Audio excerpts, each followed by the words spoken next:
Matt here. Today we're going to be talking about what do I currently grade in 2025 and what do I invest in.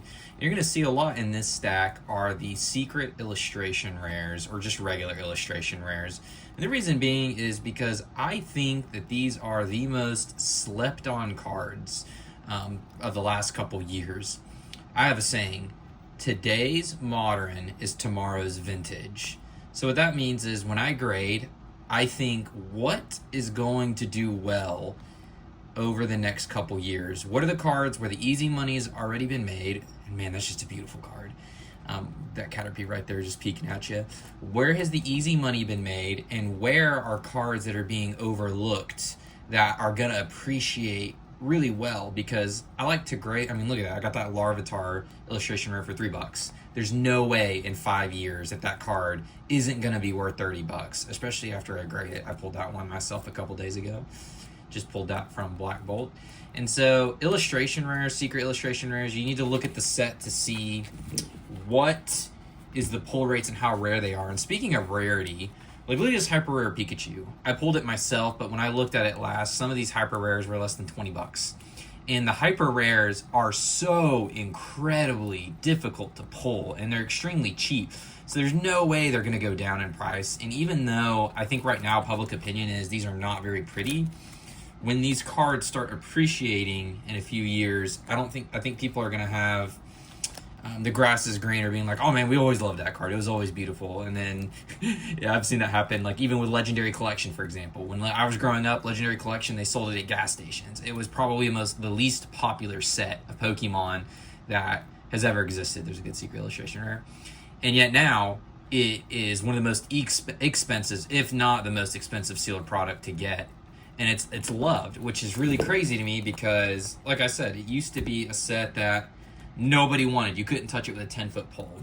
So when you're thinking about the future, you got to think about what is going to age well and where's the easy money been made and where's it being overlooked. And the next thing I get asked a lot is, should I use CGC, PSA, or tag?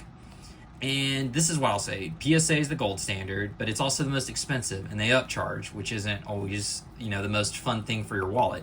So what I say is, if it's a card that commands a premium, let's say it's a rare card, it's a card everybody wants, it's a chase card, it's vintage, it's going to get the 10, or at least you really strongly feel like it, then I would go with the PSA 10 because you're going to command a premium when you go to sell it, and it's going to be very liquid. However, for a lot of these cards, actually every one of these cards I'm sending, I'm going to use CGC because it's a set cost. It's $11 for bulk versus $18.99. There are no upcharges. And so I know it's not going to sneak. And honestly, some of their grading, their CGC 10 is a little bit easier than a PSA 10, just a little bit. And so some of these cards, I don't expect to get a pristine 10. I'm hoping for a 9 or a 10. And like I said, it's not worth paying that extra $7 a card or those upcharges for cards that aren't going to command thousands of dollars. And you may say, well, how come you're not using tag? And I will admit, tag, I think, has the most beautiful slabs that you can get. And now we're going to move on to some vintage that I'm going to be grading because yesterday's vintage is going to be vintage tomorrow. Tag has the most beautiful slabs, but and here's another reason I like to use CGC is because they've been around for so long. I mean, yeah, they've just entered the card market not too long ago, but CGC Comics is a staple. CGC's isn't going anywhere. I don't know if Tag is going to be around in a year or two. And I know they've really caught on in popularity with how pretty they are, but they seem like a very infant company, both in the amount of time they've been around and just how they interact. It's not a very professional business. Someone called them out for their slabs breaking on camera, and their response was to send a cryptic message essentially saying pin this comment or else in 2 days. And that just to me is not a very professional company, someone that I really want to do my business with. And if that's how they run their PR, I have to wonder how are they running some other things behind the scenes, especially in slab grading when there are new grading companies coming on the scene all the time. So that just kind of gives me a moment of pause for using tag.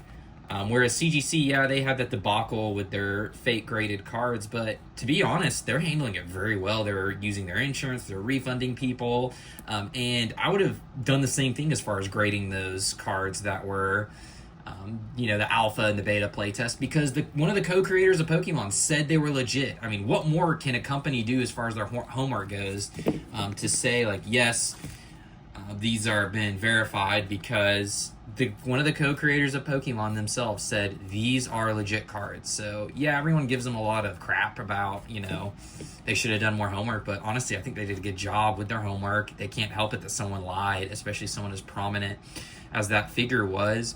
And they are handling it very professionally. I've been very impressed with how I've handled it. And so even though, yeah, they've made mistakes, PSA's made mistakes, I'm not going to get into in this video, but Tag, when they make a mistake, they send cryptic messages as if they're going to sue someone. And so right now, I would say CGC, best bang for your buck, $11 a card.